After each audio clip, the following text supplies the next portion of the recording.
Hola, ¿cómo están? Bienvenidos a un nuevo video de los que complementan la información que está todos les dicen www.comiqueando.com.ar. Y en estos días estuve leyendo un libro, un recontra librazo, mirá el tamaño de esto, cuadrado prácticamente, gigante, que repasa toda la trayectoria del maestro Sergio Aragonés, sobre todo los años en los que vivió en México. Sí, después él se hizo muy famoso viviendo en Estados Unidos, trabajando básicamente para la revista Mad, después con Gru, que ya lo vimos en un video, etc. Pero este libro repasa toda la trayectoria primigenia de Aragonés, sobre todo toda la época de su labor en México. Tiene un montón de dibujos, de chistes, de historietas. Es un libro impresionante, muy bien investigado por el maestro Luis Gantús. Y bueno, me puse a investigar un poco, o a ordenar un poco ideas sobre historieta mexicana para contarles a los que por ahí no están muy familiarizados. Además de Sergio Aragonés, el humor gráfico mexicano tuvo un referente brutal que falleció lamentablemente en el 2017. Fue el maestro Ríos, ¿sí? Eduardo de los Ríos, acá lo vemos dibujado por él mismo, que tiene un montón de obras grosas y una producción monumental, un autor sumamente prolífico que hacía un comic book de 24 páginas por semana, él solo. Bueno, una bestia. Su principal creación son Los Supermachos, que es una historieta de sátira sociopolítica muy afilada, muy tremenda, con un discurso de izquierda muy punzante, muy crítico con el gobierno, sobre todo lo que fue el PRI, que era un partido, bueno, que hoy por hoy ya no está en el poder en México, pero que lo gobernó durante muchísimas décadas. Fuera de lo que es el humor gráfico mexicano, hay un montón de cosas también, pero dentro del humor mexicano les quería mostrar también a Búa, de José Quintana, Quinterno estaba pareciendo, una ensalada que está muy bueno. Esto es de los 90, y es toda esa movida de autores. Bueno, se caen cosas de los libros, en este caso un sticker, toda esa movida de autores que empezó a publicar a principios de los 90 en la revista El Gallito Inglés, que fue una revista muy señera, muy importante dentro de la historieta mexicana, parecido en cierto aspecto o en cierta forma de concepción a lo que fue Fierro en los 80 en Argentina.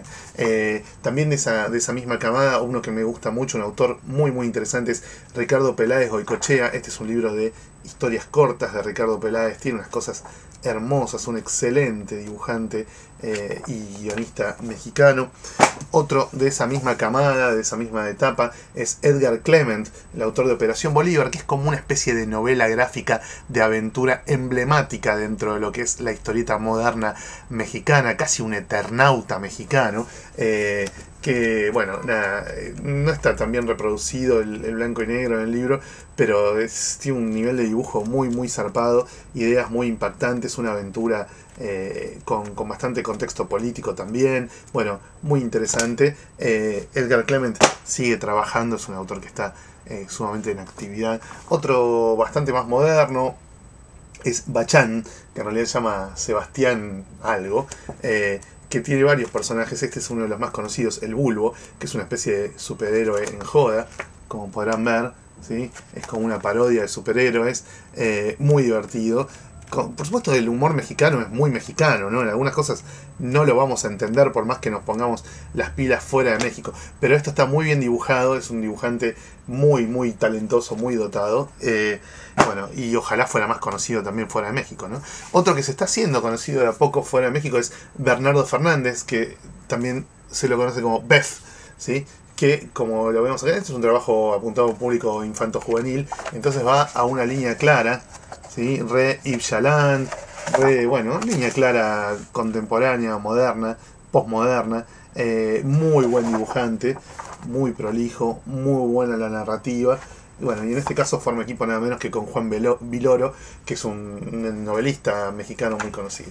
Este es un muy lindo trabajo, sobre todo para chicos de 8, 9, 10 años, darles una aventura al estilo Tintín, Indiana Jones, esa onda.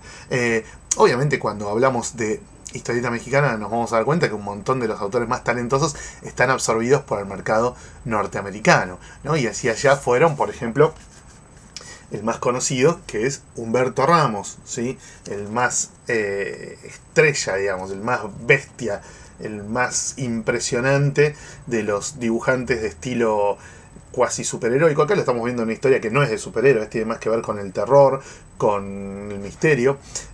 También hizo ciencia ficción para Francia, o sea, hizo de todo.